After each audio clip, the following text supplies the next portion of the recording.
welcome to the Thinking Fellows podcast. My name is Caleb, and today I am joined by Doctors Scott Keith and Adam Francisco. We are recording by distance over internet call, so if you hear some technical difficulties, please bear with us. I'm sure as everybody knows and is experiencing right now, the COVID situation has changed the way we record. We've had pretty good success and pretty good quality during this time, but every once in a while there can be a hiccup. So we thank you for your patience. If you have any comments about those kinds of things, you can always send them my way. But again, we're working with the internet that we got. 1517 Podcast Network is producing lots of different episodes on. Right now, we have Family Style Theology that did a series on Lent and Holy Week that you might want to check out, especially if you're thinking through these things more at home as you're doing home services or watching services from the house, and you want to you have time or free time to study these kinds of things. We also have been increasing YouTube content during this time, so we just concluded a series of videos on the Formula of Concord, and now I think we've started videos on the Decalogue. That's right, Dad, you've been on that? Yeah, just today we recorded 2. So look forward to those coming out, or they are out. Hard to tell with recording schedules right now when things are releasing. We've changed our publishing schedule at 1517. We're just trying to help people out by publishing as much as we can and trying to reduce the time between recording and publishing certain materials. And if you've benefited from that, you can go to the 1517 website and you could consider supporting us with your donations. So thank you. All right, so let's get into today's episode. I thought we'd do something fun. My dad brought this up a couple weeks ago when we started recording these episodes from home, but there's a lot of people at home, a lot of articles and reporting coming out about heightened anxiety, anxiousness, or depression and things like that. People feel like they don't have anything to do, and so I thought, hey, maybe we'd do an episode where we just talk about reading, watching, doing keeping yourselves busy. What have you and Adam been doing, /reading, /watching? What have I been doing? And maybe keep the conversation away from these things that are making us anxious and about just utilizing this time in a way that is valuable, productive, or just fun.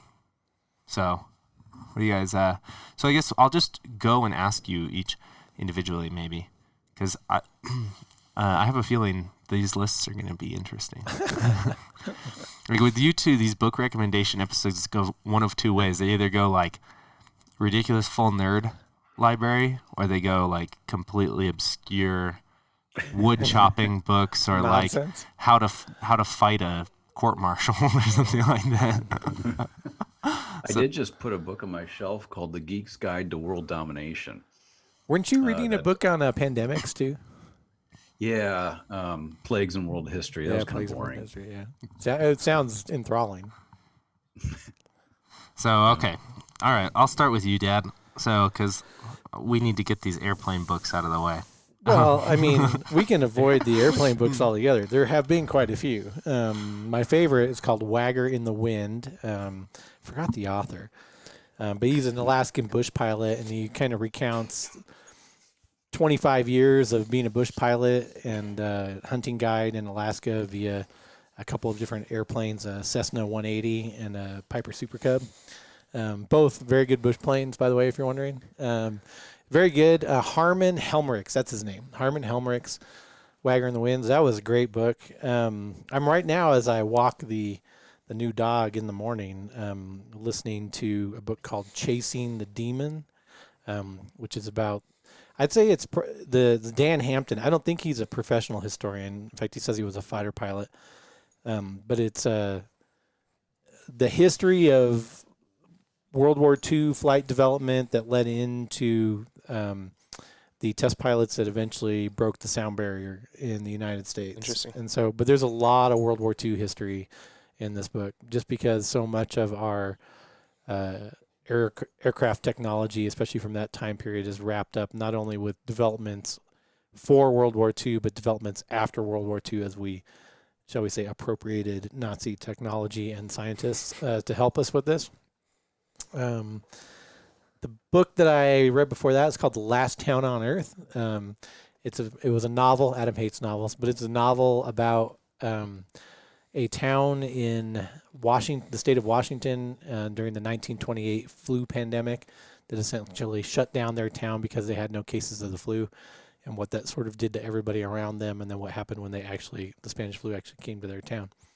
Interesting point. One of the things that you learn from that is that as we react and or overreact to COVID-19, over 100 million people died of the Spanish flu.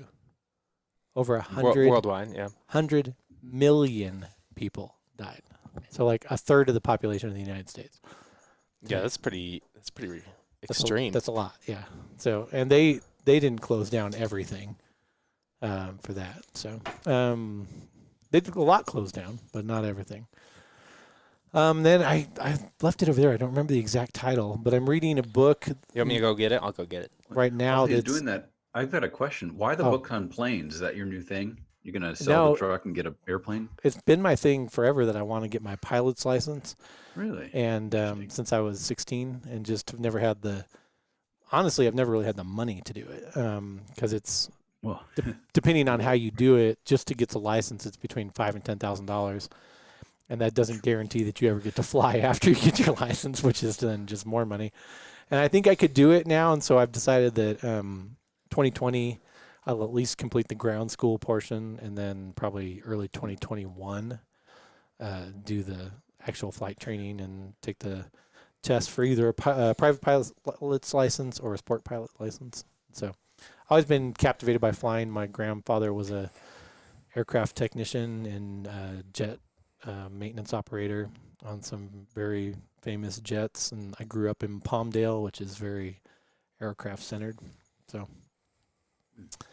mornings right now I'm reading Mark Adams. It's called The Tip of the Iceberg. It's a journalist who is retracing the steps of, I think it's the 1879 Harriman expedition to Alaska, that basically took some very famous people at the time, including John Muir, on a boat up through various portions of Alaska to study icebergs and glaciers and things like that. Oh yeah, I've heard about this book. There's some interesting observations about glacier melt before or just during the Industrial Revolution in there, right? Well, I would guess that Mark Adams is sort of a global warming true believer, but at the same time, he's honest enough to point out that even by the time John Muir makes his way up to Alaska, the glaciers were already receding, which might lend one to believe that perhaps the warming that's taking place was taking place prior to, many, many years of impacts via the Industrial Revolution.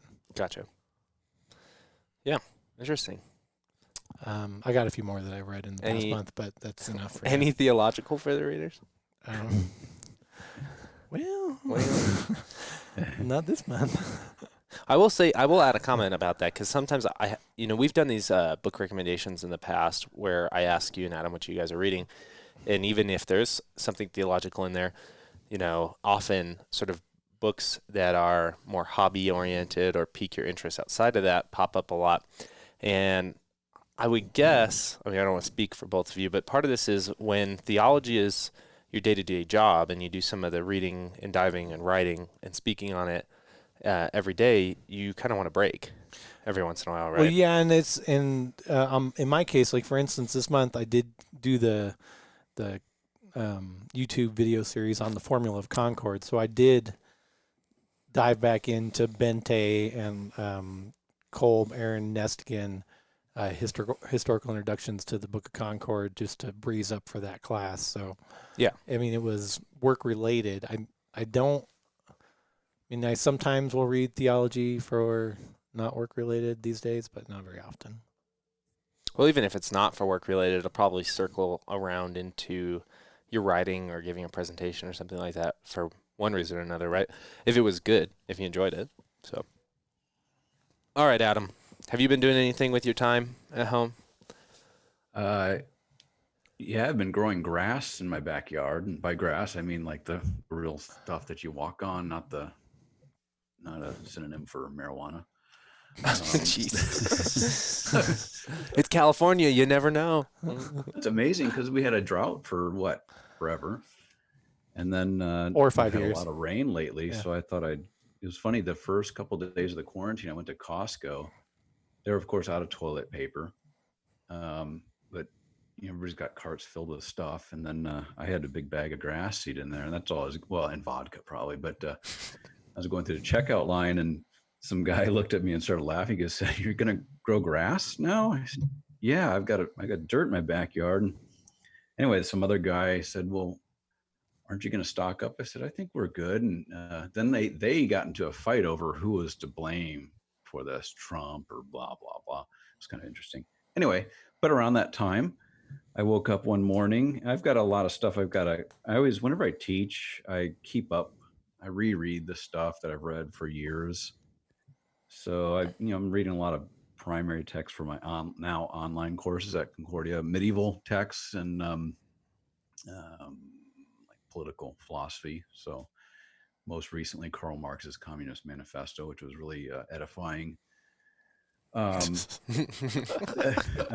on the side, my side reading gig, the mornings before everybody's up, or the weekends, I started with C.S. Lewis's Abolition of Man. I read that. Oh yeah. I don't know.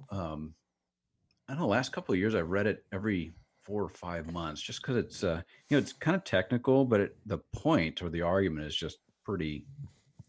It's compelling and has a lot of explanatory power. Yeah. Though he's writing mid 20th century, it kind of helps. I think about what went wrong, or why we are the way we are. After that, I got this book. I can't remember whether I ordered it before the quarantine or whatnot. It's called The Other Worldview by Peter Jones. And I think I came across a lecture of his on YouTube. He's a Reformed PCA, Presbyterian Church in America guy, though he's British. And he writes this book. It kind of parallels Leslie Newbigin's The Gospel for the Greeks. Leslie Newbigin was some English Reformed guy who spent 20, 30, maybe 40 years on the mission field.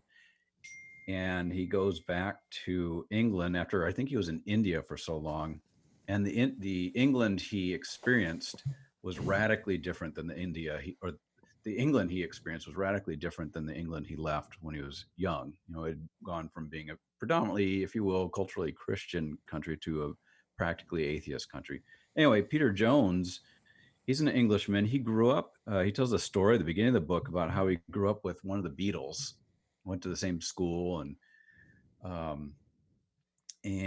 after that, he came to the United States to do I believe it's his undergraduate degree, and I think he took did an MDiv maybe at Princeton, something like that. Then he goes off, that must have been like the 50s or 60s. Then he goes off to France and elsewhere, and he comes back to America, I think early 20th century early 21st century or late 20th century. And he notices something like what Newbigin experienced after coming back to England from India, that America had been pretty radically secularized. But he argues with the title "The Other Worldview" that there are basically two different worldviews one can embrace. One is kind of a dualism. He calls it twoism. There's either God and then his creation, or there's just a worldview he calls oneism, or you might call it monism, that there's one thing, whether that's a materialistic kind of oneism or a pantheistic monism. But he argues in the book that, this is making it very plain, but he argues that what we found so weird in the late 20th century with that movement surrounding like Shirley MacLaine and the so-called New Age. Yeah. He argues the reason why we don't talk about it anymore is because it become extremely mainstream, such that he says that most Americans, though they might go to church on Sunday, they might talk Christianese, so to speak, their worldview is basically monistic. And that book led me to order a bunch of other books from Amazon to kind of go down that rabbit hole. There's a book by University of Chicago economist, Nobel Peace Prize winning economist, called The Fourth Great Awakening. And he, American historians will break down American history certain ways, but usually it's like the colonial period, the Revolutionary era, the early Republic, the Civil War, the Reconstruction, the Progressivist era, and so on and so forth. He breaks it down in terms of periods of religious revivals and awakenings. So that you've heard of the first and second Great Awakenings, of course. And then there's a third that takes place after the Civil War with the rise of like the social gospel movement and then a reaction to it and the rise of fundamentalism. He argues then, though, towards the end of the 20th century, starting the 1960s, a fourth Great Awakening took place, and he's doing mostly economic historian or history, but he argues that a new kind of worldview emerged starting in the 1960s and really started to crystallize in the late 20th century. That's a drug-induced coma. Well, it's a lot more complicated than that, but and I mean, he's a University of Chicago economic historian, so as you can imagine, it's not the lightest read. It takes a couple. I guess I usually have about 6 shots of espresso by about 10 a.m. Oh, I thought you were going to say vodka again. Jeez. No. I only joke about the vodka. Well, no, I mean. Hey, I see here we need to make an editorial correction. Apparently, when I was rambling on, I said 1928 Spanish flu, and it's, of course, the 1918 Spanish flu brought home primarily by World War I soldiers from their service. I didn't want to correct you on the air, so that's okay. Thanks for the catch. I know I just am misspeaking. I am also reading a book that's kind of theological. It's a collection of primary sources put together by a University of London philosopher named Paul Helm, who I believe David Anderson we had on the air. Yeah. He wrote the book Faithless to Fearless. I was one of his dissertation examiners. It's an anthology of texts on faith and reason, starting from the first century up until the 20th or early 21st century. I've got a paper I've got to write on faith and reason for, I don't know, early fall, I guess. And so I'm going through all those primary sources again. Are you hearing my ding? Every listener on the planet is hearing your computer ding. Well, that's good. It's a better list than mine. I mean, you want more? I got one more too. Did I say the Cruelest Miles? Man, you guys read a lot. 1925 diphtheria outbreak in Nome, Alaska, and the. Of that InterVarsity Press book guy wrote while he was dying of pancreatic cancer. Book is entitled "Who Gets to Narrate the World." Do you ever read anything for pleasure? These are fun. He likes this destruction of the West narrative. Oh, I've seen this. Yeah. For a long time, I've been kind of on this worldview shtick. I really do believe Richard Weaver in this fantastic and fairly famous book called Ideas Have Consequences says in the first couple pages of the introduction that worldview is the most important thing to understand a people and a culture. And I really believe that. This is Francis Schaeffer kind of stuff. There was a time when you couldn't stand that phrase, worldview. Has that changed for you? I think that's Dr. Dean more than me. I think worldview is extremely helpful to understand and analyze things. I do have problems with worldviews when they become ideological. That's the term Well, I know you don't like ideologies. When it becomes this dogmatic, totalizing picture of everything. But as a explanation resource. Mm-hmm. Yeah, and trying to understand why it is. For example, with apologetics, it shouldn't really be much of a surprise to us that people reject that Jesus rose physically, bodily, historically from the dead. Especially if their worldview is such that miracles just don't take happen. Place. Yeah. I mean, that's a real simple explanation, but that's why I'm into the sort of the worldview shtick. And I think when Paul goes to Mars Hill, he quotes some of those Stoic poets, and I think it's because sure, maybe the Holy Spirit dropped those verses from pagan poetry into his head, but probably it's more likely that he did a little study on the worldview of those Stoic and Epicureans. So Well, he might have That's what been. I'm He might have been interested in. educated. Is what you're saying? Yeah, maybe. Yeah. Maybe did a little. He study knew of- what he was writing about. Yeah. Yeah. Well, cool. I'm gonna have to re-listen to this episode like slowly to make the list here. I didn't go through all mine yet either, but we can stop. No, We can talk about what we're watching. we can talk about what we're watching, what you're doing. I mean, Oh, what I'm doing. I've been doing a lot of chores around the house. I think that's one of the ones that's interesting to me too. Is within the borders of your property or your realm, what have you guys been doing? What I like it. My what have- realm. your realm? What have you been able to do? Well, before we got a foot of snow, I did a big property cleanup, and then, as you know, spent 3 days building a screen door for my back door, Yeah, that was an interesting project. perfecting my back screen door. It is a quintessential old man back screen door though, and it is perfect Yeah, old Chevy like logo and all. for the push bar. yeah, yeah. on the push bar of the Oh, door. nice. Yeah. Yeah, you did do that, Yeah. and Started working on ripping out the carpet in the living room to put in a wood floor. Discovered a asbestos tile under my carpet. Really? Yeah. Awesome. that's a really old, Rip it you know. out? Did No, you I'm rip not it out? taking it out. I'm just gonna leave it there, undisturbed, Good idea. quote unquote. Undisturbed, yeah. Just put something over it. Yeah. I'll make sure to put my kids in hazmat suits before they come over to your house. Well, it's an old cabin. I mean, I think in next year it'll be 100 years old, and so Emerson, stop looking at me. there's a lot there. That and the old man that came before me really liked to nail in everything. So taking the tack strip out and the old molding out and everything was a bit of a chore. That's true. What have you been doing, Adam? I've seen lots of pictures of your family on Instagram. Yeah. My daughters discovered they've got their little iPads for school, and they downloaded some sort of video maker app. So they've been making movies. Is and it one of those music Chinese videos and- spying ones, though? And I did learn how so about a year ago I learned the Macarena. That's for awesome. my It's only daughters. about a decade late. I'm such a bad dancer, right? Go figure. I bet you are too, though. Anyway, I learned it, and then I thought, I've tried to floss several times over the years since that's been a thing, and I just can't do it. And finally, Elena broke it down for me, so I did a floss on a video. But more importantly, I don't know if it's ever been mentioned on the air that my roof has been leaking.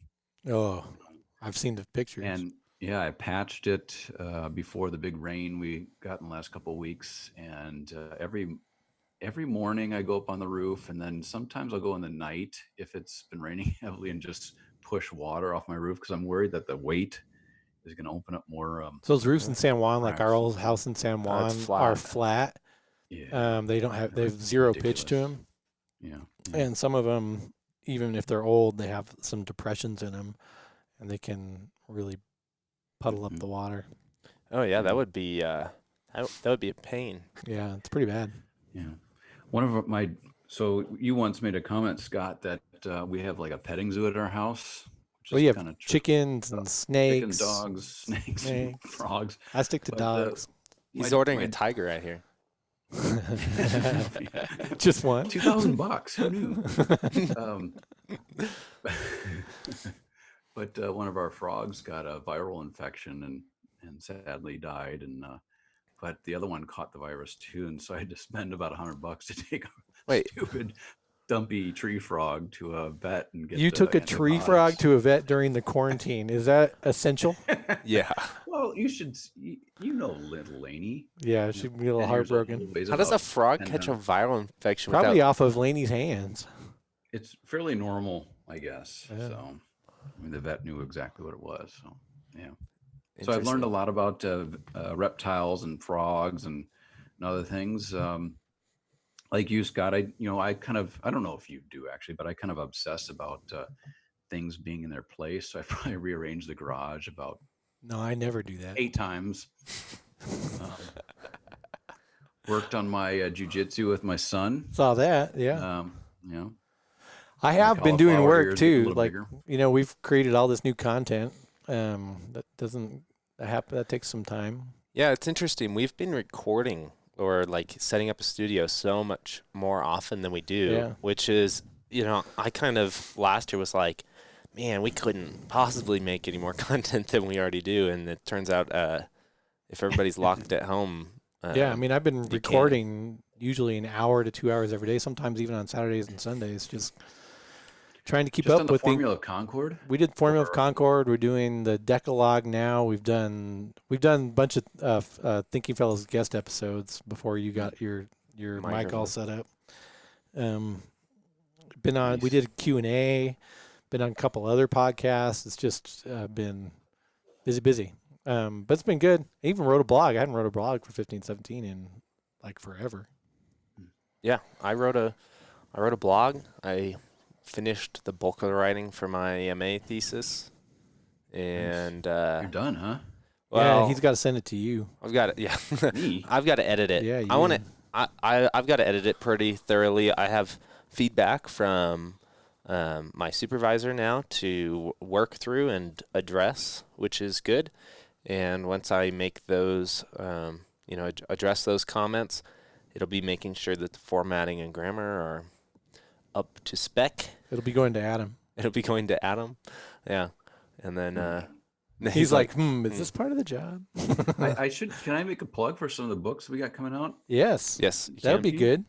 Yeah, I've been doing a lot of editing too. And 1517 has, for the next year and a half, 2 to 2 years, we have a full publication schedule already set up.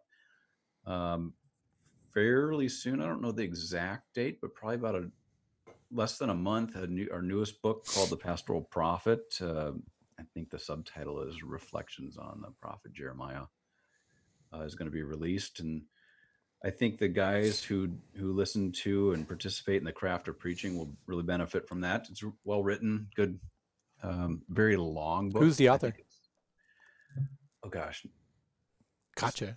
Steve. I don't remember his last name. Chris Shelley. Chris Shelley. Chrishell, Stephen Chrishell, that's it. But 100,000 words, every chapter and verse of Jeremiah is covered in that book. And then following that, a book called Who Am I? I wanted for the title a picture of Jackie Chan from, I forget what the movie was, where he's standing on a cliff saying, "Who am I?" But they didn't go for that. But the book on Go figure. on vocations, we might say those more natural vocations, like father, son, wife, mother, daughter, student, friend, etc., etc. And that's going to be used as a textbook at Concordia University at Irvine. Scott Ashman's the editor. Yeah. There's a chapter in there that you and he co-authored. I don't know if you remember that. Yeah, I do. It's On I'm being a being a student. student. Yep. It's a real good chapter, and I'm not being paid to say that. Let's see what else we have. We are working on not a new translation, but kind of a more modernized translation of Luther's On Christian Freedom, and then some chapters on the two propositions or theses he has there for the Here We Still Stand conference in October. And then next, so starting in 2021, man, we've got 6-7 outstanding books that are like kind of almost already through the typesetting process. So I Wow. won't give you the titles of those yet, but That's great, actually. I need to send you still the works I have on Melanchthon and just get over myself and give them to you. okay. Yeah, Sounds there's good. but You're talking about the Lochi, your translation of the Lochi. Is that what you're? Well, there's part of that in it, but it's my dissertation broken into 2 different books for Oh, no for kidding. you to edit it. Yes. he's like, can't wait to comb through all those misplaced commas. Yes, my liege. There's a lot of them. That's pretty funny. Well, let's see here. What else? So if people, feel like they've run out of something to do, right? They've opened up every closet. They've reorganized their closets. They've rebuilt their screen door. I can give them some. Adopt a husky. That takes some work. Yeah. What is is there a, I mean, there's probably not a universal response for people who are anxious, but is there some good news in all of this and being at home for this extended period of time? Well, I'd say to be careful. There's two types of anxiousness. There's like clinical anxiousness, which is a whole different ballgame. Right. But there's then just sort of the general anxiousness that comes about when the whole country / the whole world seems to be in a state of upheaval. It's difficult because in our lifetimes, this is unprecedented, right? So even after 9/11, there was, a bit of a lockdown wherein people were scared and didn't do much for some days, right? But there wasn't like an order to not leave your house or to wear a mask. And I think the first thing I'd say is if you are anxious, that's rather natural. Like the whole world seems to be Changing at the very least. and levied against you to scare you. For me, with skirting the danger of getting political here, I'd say be careful to absorb the flood of information that you're getting critically, and to compare it to sort of past bad things that have happened for sort of a point of comparison for how bad is this actually. Yeah. Because if you listen to the news or the people at press conferences, you'll hear this is like the worst thing to ever happen to humanity.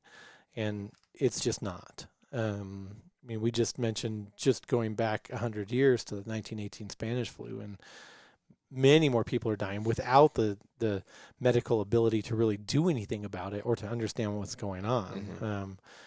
You may have one opinion or another on whether or not we've had an appropriate response to this, but the fact is that for the most part, we're able to have a response to it. Right? Yeah.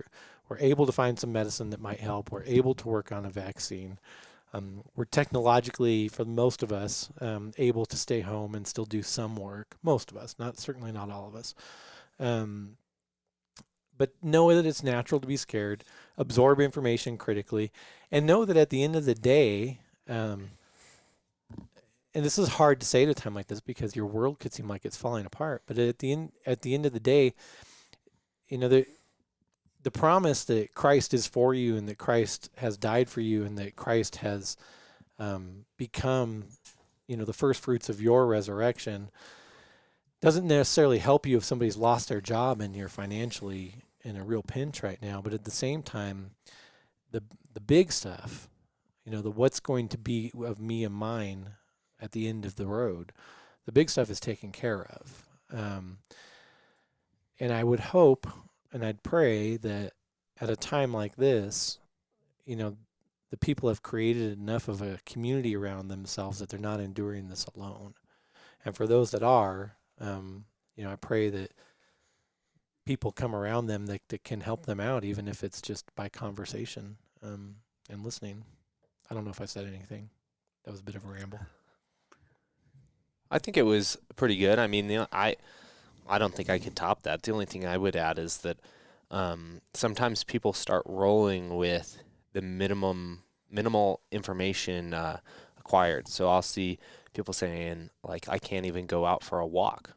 I need to exercise or something like that, based on hearing that like the order is a quote unquote stay in place.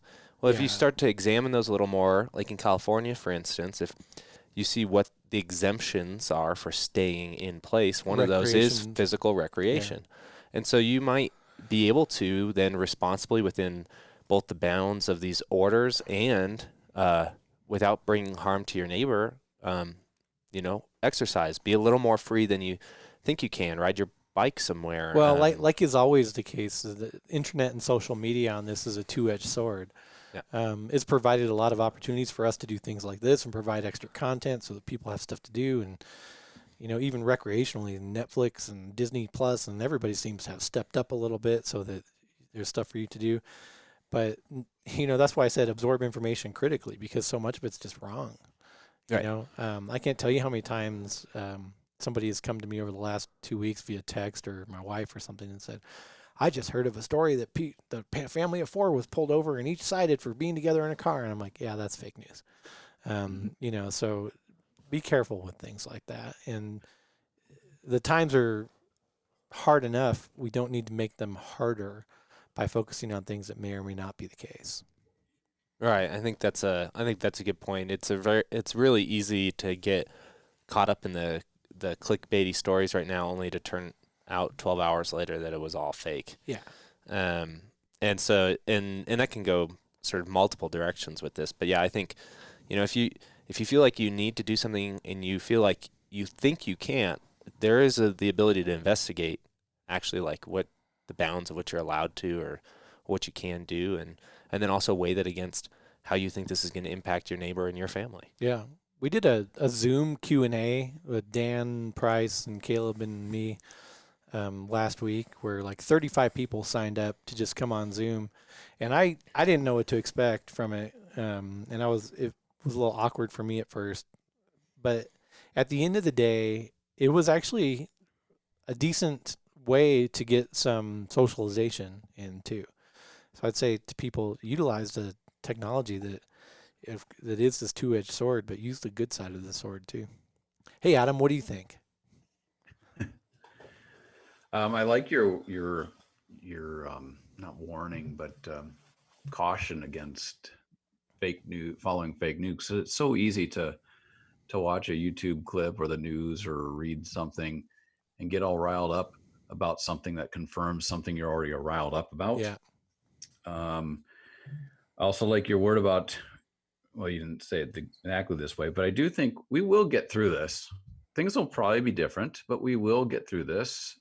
This is huge for those of us who are living. We've never experienced anything like this before, but it's not common for the human experience, but it's not uncommon either. I guarantee you there are probably several thousand young men and women stuck on submarines somewhere in the middle of the ocean who've been in quarantine for 3 months, perhaps. Yeah.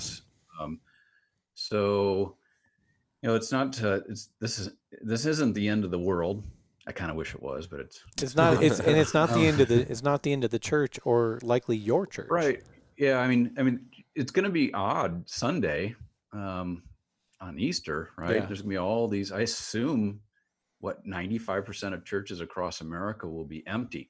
Yeah, that's definitely weird.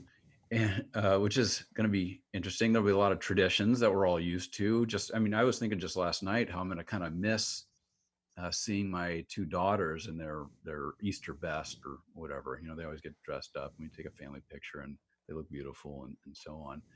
That'll be kind of sad, but it doesn't change the fact that the churches might be empty, but the tomb, and the tomb is empty too, though, or was empty. So it doesn't change the fact that Christ is risen. Christ died and rose for our sins and our justification as an accomplished fact. Yeah, that's right. So I don't know. I'm kind of stoic about all these things. And for us, we homeschool, so my wife is totally used to having all the kids. Yeah, I was going to say for us too. I mean, Joy doesn't work, and I work from home, and so this is we typically have opportunities to like go do things apart more so than we have now. But on the whole, it's been sort of life as normal. Yeah, I haven't had In-N-Out in like I can't even remember. It's that's like, but I feel really lucky. That seems to be the one of the bigger disruptions to my life, and so I can kind of make light of it. But there are so many around us here in the Big Bear area whose entire lives have been flipped upside down, and so for people that are listening, and we probably said it before on the show, but the area in which we live and I spend most of my time is driven by tourism, right? And so we've got a foot of fresh snow on the ground, and ski resorts have had to be closed, and they would have had an epic year if they could have stayed open this late. As far as how late they're able to stay open, and all those people are laid off. The other big industry up here are restaurants. All the restaurant workers are laid off. There's very little up here that is still open because there's not like a host of what's considered essential businesses up here. Right. So if you've been impacted by that, I just hope these comments aren't trying to make light of your situation. Oh no, not at all. Like I said, there are people that are really struggling right now, financially and otherwise, and I know a lot of people, I've even been seeing this and listening to this on some of the podcasts that I listen to, people that aren't used to their kids being home this much or their spouse being home this much, and it's causing some turmoil, and I've heard some real horror stories about what happened like in South Korea after they let everybody out, and I don't want that to happen here. So what was the one the other day? Oh, my wife and I have been playing a game. It's why do you do it that way? There are no winners.